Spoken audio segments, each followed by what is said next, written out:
everyone, welcome back to my channel Computer Science for All. So in today's video we are going to cover class 10th IT 402 entrepreneur and entrepreneurship. So this chapter is almost, it covers 2 to 3 marks only in the board exams. As we know कि जो हमारा part A है वो total 10 marks का आता है, जिसके अंदर हमारे पांचों यूनिट कवर होते हैं एम्प्लॉयबिलिटी स्किल्स के, राइट। तो चलिए स्टार्ट करते हैं by understanding what is entrepreneurship. Now जब हम एंटरप्रेन्योरशिप की बात करते हैं, क्लास 9th में ऑलरेडी सेम यही चैप्टर कर चुके हैं, बस थोड़ा सा एडवांस कुछ टॉपिक्स करेंगे यहाँ पे हम। सो एंटरप्रेन्योरशिप की बात करते हैं तो एंटरप्रेन्योरशिप को हम डिफाइन करते हैं as the ability and readiness to develop, organise and run a business along with its uncertainties in order to make a profit. यानी कि जब भी as a individual if I am starting my own business to I am running my own business और enterprise or anything like that, that is known as entrepreneurship. And the person who takes the initiative, यानी कि जो initiative लेके start करता है उस person को हम बोलते हैं एंटरप्रेन्योर। एंटरप्रेन्योर की जैसे कि मैंने अभी आपको बोला कि एंटरप्रेन्योर कैसे को हम किस तरीके से डिफाइन करते हैं। Entrepreneur is defined as someone who has the ability and desire to establish, administer and succeed in a startup venture along with the risk entitled to it to make the profit। यानी कि profit तो चलो profit के लिए तो हम entrepreneur बनते ही हैं, but as a entrepreneur is a person who is entitled to it and जो कि रिस्क को भी साथ में लेके चलता है। The one who is ready to take the risk, that person is known as entrepreneur, and they are often known as the source of new ideas or innovators and bring new ideas in the market by replacing the old with a new invention. Entrepreneurs are also the people who come up with the new things in the society with the new inventions. तो entrepreneur एक teacher, जैसे कि मैं बोलूँगी एक teacher जो कि tuitions run करते हैं, ट्यूशन सेंटर रन करता है, तो वो एक सर्विस दे रहा है। तो एक टीचर जो है वो भी एक एंटरप्रेन्योर है, because he has started his own work, right. So he is not working under anyone else. So any person who starts up his own business और हिज ओन एंटरप्राइज और any new venture, that person is known as a entrepreneur, यानी कि उस person को हम बोलते हैं entrepreneur. ये कुछ एग्जांपल्स हैं एंटरप्रेन्योर के जो हमने पहले भी किए हैं। Bhavesh Agarwal who is the CEO of Ola cabs, Ola cabs का सीईओ है। उसका क्या इनिशिएटिव था, उसने सोचा कि like people go from one place to another place, और पब्लिक ट्रांसपोर्ट में ट्रैवल करना हर किसी को सेफ नहीं लगता, and there are many people who do not love to drive, लेकिन वो ड्राइवर्स नहीं रख सकते, इतना ज्यादा उनका economically they are not strong enough, right. तो उनके लिए उसने एक इनिशिएटिव लिया कि हाँ कैब से जो है वो सेफ भी रहेंगी और इकोनॉमिक भी रहेगी एक मिडिल क्लास पर्सन के लिए। तो अब नाउ सी की ओला कैब्स का नेटवर्क कितना बड़ा है, it is going it is there in the entire India and even in other countries also, right. So he just took one initiative and see the heights of success where he has reached. ऐसे हमारे पास बहुत सारे example है। बिनी बंसल है जो फ्लिपकार्ट का owner है। MakeMyTrip का we have CEO of MakeMyTrip Deep Kalra. Then we have Karsan bhai Patel, founder of Nirma detergent powder. हम सबने सुना होगा कितना ज्यादा यूज होता है। जो भी लोअर मिडिल क्लास के पीपल है ज्यादातर यही डिटर्जेंट यूज करते हैं। हम लोग नहीं करते हैं आजकल, हम लोग तो like Surf Excel, we are using Surf Excel Ariel, but जो लोअर मिडिल क्लास के लोग हैं बहुत ज्यादा उनकी कैटेगरी में निर्मा वॉशिंग पाउडर बहुत ज्यादा यूज होता है। Then Dhiru bhai Ambani, we all know. और यहाँ पे कुछ और ये सारे हमारे पास एंटरप्रेन्योरशिप और एंटरप्रेन्योर्स के एग्जांपल है। These are the top 10 successful entrepreneurs in India. आप चाहो तो गूगल पे सर्च कर सकते हो इन सबके बारे में। मैं इन सबके बारे में बहुत डिटेल में नहीं बताऊंगी, but yes I can just take the name Vijay Shekhar Sharma, Ritesh Agarwal, Trishneet Arora, Shrikant Bhola, Dhiru bhai Ambani आपको पता ही है, ब्रिजमोहन लाल मुंजाल, अजीम प्रेम जी जो हमारे विप्रो के सीईओ हैं, देन घनश्याम दास बिरला जो हमारे बिरला एंटरप्राइज है, देन वी हैव नागाराव, नारायण मूर्ति हैं हमारे पास, रतन टाटा पता ही है आप सबको। सो इन सब के बारे में डिटेल में आप जा सकते हो गूगल पे और पढ़ सकते हो कि what these people have done in life, how they became successful entrepreneurs. Now coming to the role and importance of entrepreneurship, कि क्या इम्पोर्टेंस है और क्या रोल है एंटरप्रेन्योर का सोसाइटी में। सबसे पहला, सबसे important, wealth creation and sharing.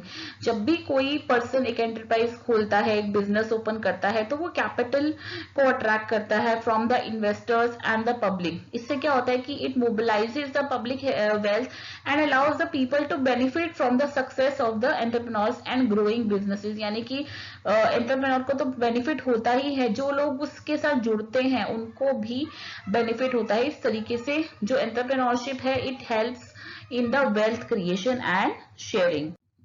Then create jobs. Obviously जब एज एंटरप्रेन्योर कोई भी पर्सन एक अपना एंटरप्राइज खोलता है तो उसको एक लोगों की जरूरत होती है काम करने के लिए, तो वो entrepreneurship also create the jobs for the people.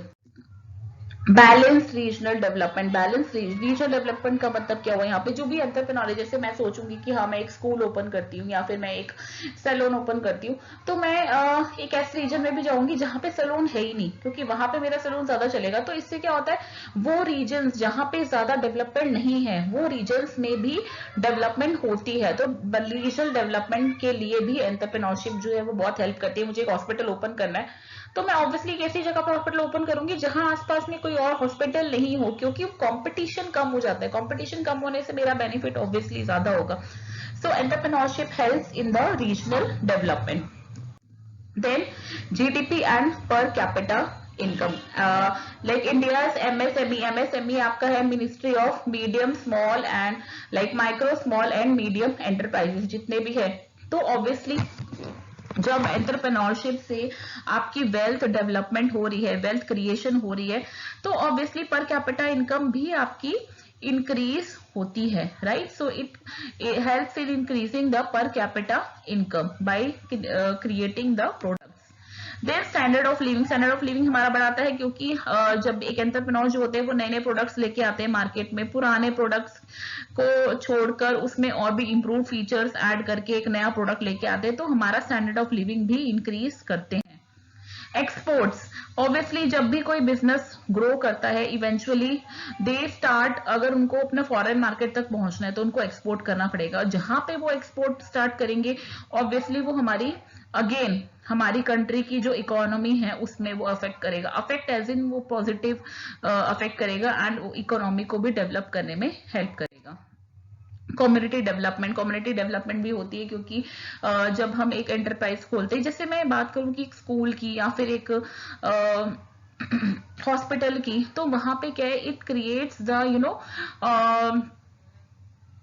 community of people who are highly educated, who are skilled लोगों का एक पूल बन जाता है। और यहाँ पे ये एग्जांपल भी दिया है कि good example of how this kind of community development can be promoted is Azim Premji, जो कि चेयरमैन है विप्रो के, जिन्होंने इतने करोड़ 27,514 करोड़ उन्होंने अपने प्रेम जी फाउंडेशन के थ्रू डोनेट करे हैं, जो कि इतने स्कूल चलाती है। तो ये क्या है, कम्युनिटी डेवलपमेंट भी तो कर रहा है कि इतने स्कूल्स ये चला रहे हैं। तो वो स्कूल्स क्या कर रहे हैं, वो स्टूडेंट्स दे आर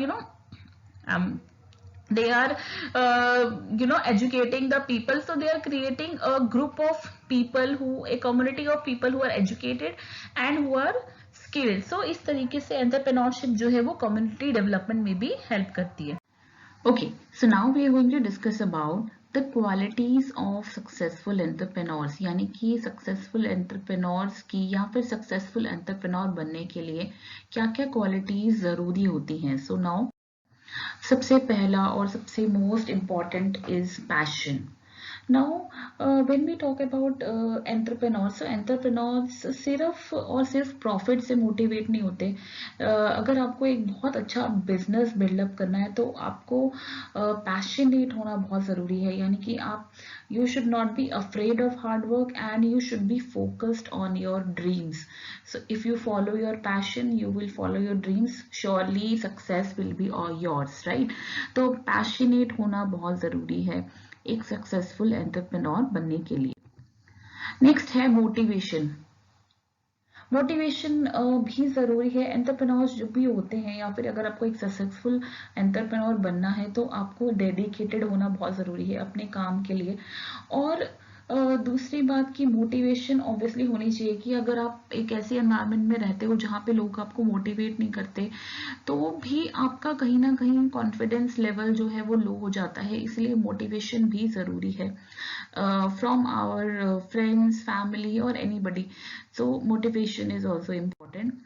नेक्स्ट है ऑप्टिमिज्म। ऑप्टिमिज्म क्यों? क्योंकि हमें हमेशा अच्छी चीजें सोचना जरूरी है। We should believe in good things, we should believe that good things are going to happen in future. So क्या होता है, whenever a person starts a new business with the thought that it may not be successful, तो वो कभी successful होगा ही नहीं। इसीलिए entrepreneurs का ऑप्टिमिस्टिक होना भी बहुत जरूरी है।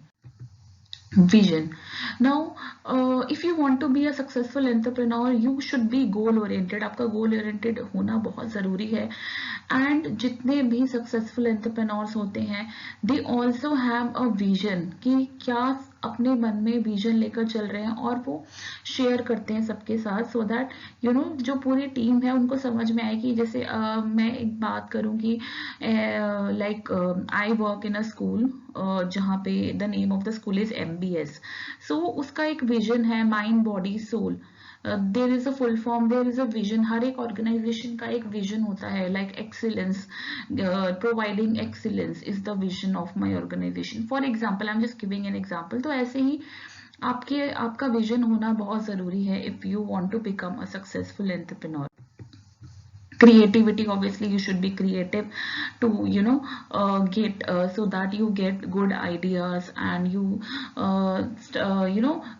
come up with innovation and creativity, and you think of something that is different from the rest of the people who are running the same business. Self starter, obviously अगर आप entrepreneur हो तो यानी कि आपको खुद से कुछ स्टार्ट करना, you should be a self starter. You should be open minded. We always say that minds are like parachutes and they work only when they are open. तो आपका ओपन माइंडेड होना बहुत जरूरी है, यानी कि सबकी थॉट प्रोसेसेस को लेना, जो भी आपको बाहर से भी आइडियाज मिल रहे हैं आपको वो भी लेने हैं, उनके ऊपर सोचना है। So you should be open minded and you should be open to the new ideas. Be a risk taker बहुत ज़रूरी है। ऑब्वियसली मैं हमेशा बोलती हूँ कि जब भी हमने एंटरप्रेन्योर के बारे में डिस्कस किया है, एंटरप्रेन्योर एक ऐसा पर्सन होता है जो कि रिस्क लेने के लिए भी तैयार होता है। ज़रूरी नहीं है कि आपको बिजनेस में हमेशा प्रॉफिट ही मिलेगा, but you should be ready to ready for any loss also. तो एक रिस्क हमेशा होता है जब भी आप कोई बिजनेस स्टार्ट करते हो, तो एक एंटरप्रेन्योर का रिस्क टेकर होना बहुत जरूरी है। रिस्क टेकर के साथ साथ कॉन्फिडेंस भी बहुत जरूरी है। You have to believe in yourself, you have to be confident कि आप जो कर रहे हो, whatever you are doing is right, and that is what gets you success in life.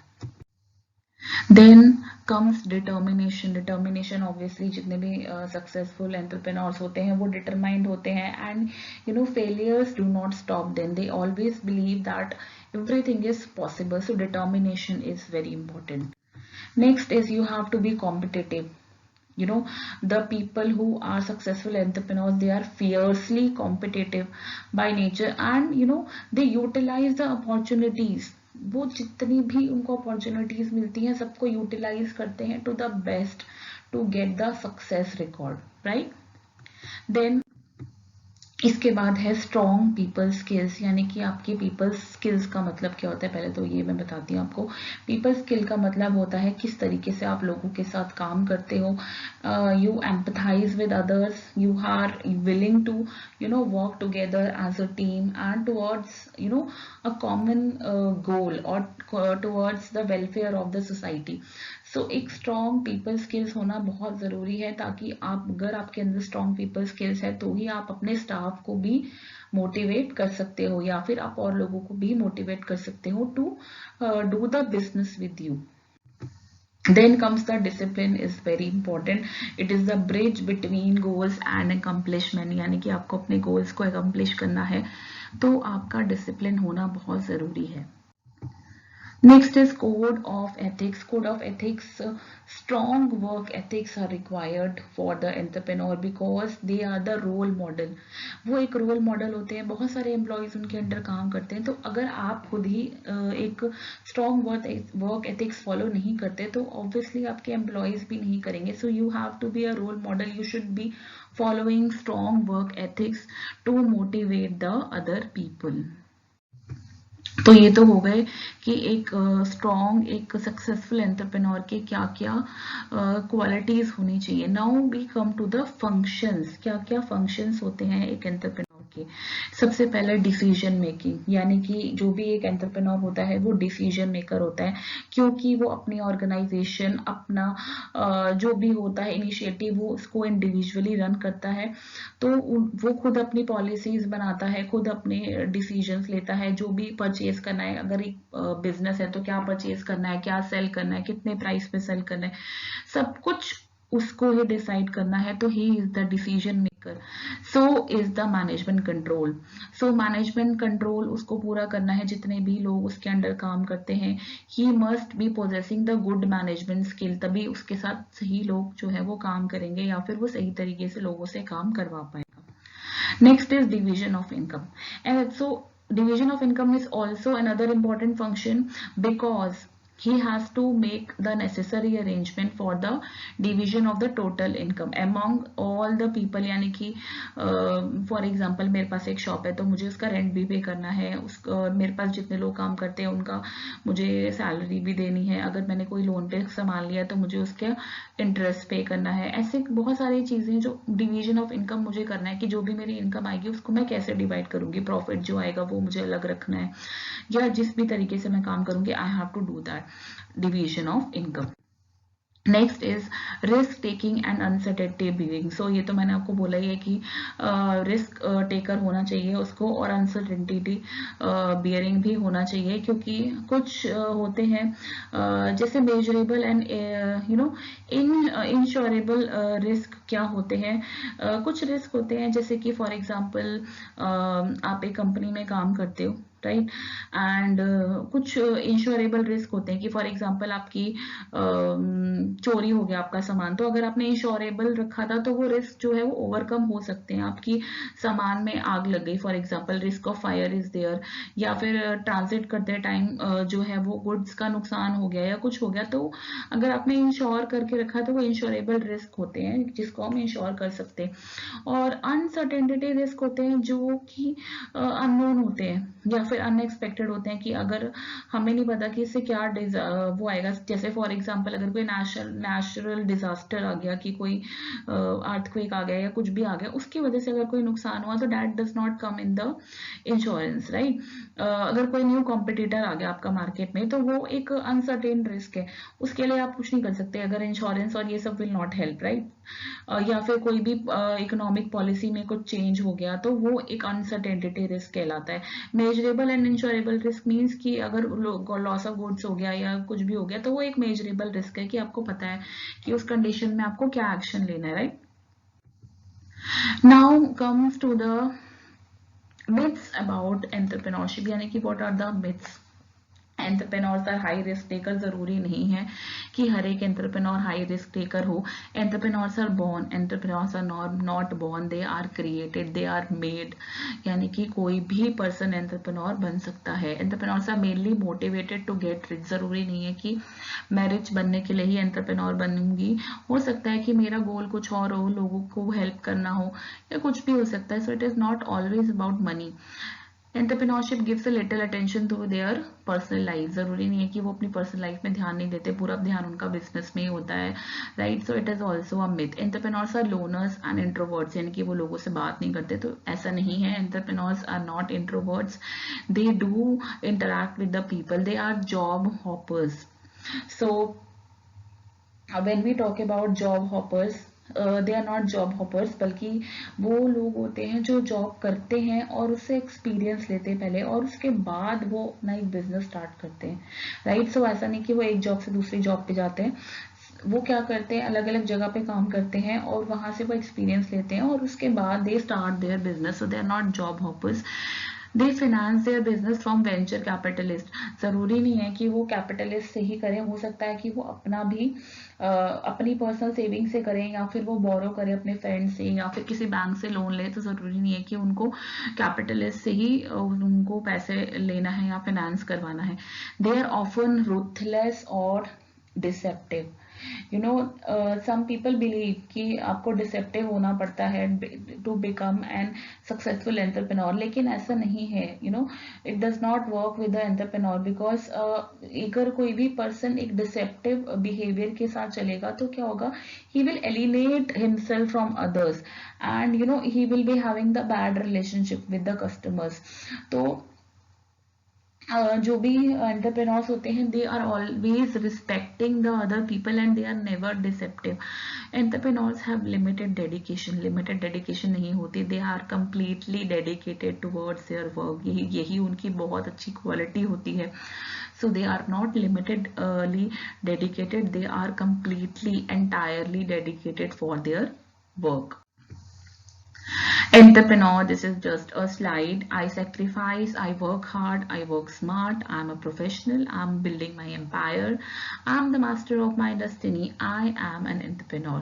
तो ये एक बहुत अच्छी स्लाइड है जो मैंने सिर्फ ये आपके सिलेबस में नहीं है ऑब्वियसली, बट ये आपको मोटिवेट करने के लिए कि it is not always mandatory that you work under someone, and it is also not mandatory कि आपको एंटरप्रेन्योर ही बनना है। But then if you have the capability, if you are ready to work hard, ready to give your 100%, then you should always try to pursue your dream. If you want to pursue your dream, you want to become an entrepreneur, then yes, you have to develop these quality, gain the experience, and then come to the decision of getting starting a business or becoming an entrepreneur, because that will only lead you to the success. ये सारी तो बहुत सारी ऐसा लग रहा है ज्ञान की बातें हो गई हैं. So that's it about this chapters, students.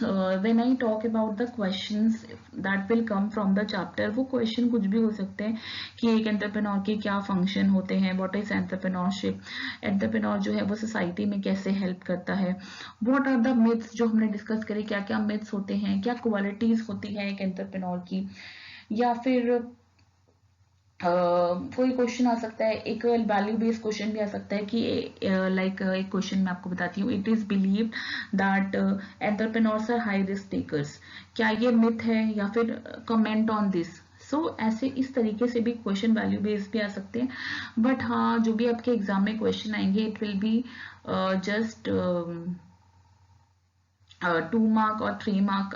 2 mark का ही क्वेश्चन आएगा, 3 मार्क का कोई क्वेश्चन नहीं आता है चैप्टर में से, because this is just a very basic chapter from the employability skills, so it has the weightage of 2 to 3 marks only. ये 2 to 3 मार्क्स का ही क्वेश्चन आएगा आपके एग्जाम में। So we are done with this chapter, and now in my next videos I will be starting the part B also. So I hope now, because the date sheet has been announced, it is from 4th May, so before 4th May I will surely be covering on the entire course, and we will be covering the practical part and your practical file work as well. Till then, keep watching my videos and keep tuned in, and yes, if you have not subscribed to my channel, do subscribe. Thank you so much.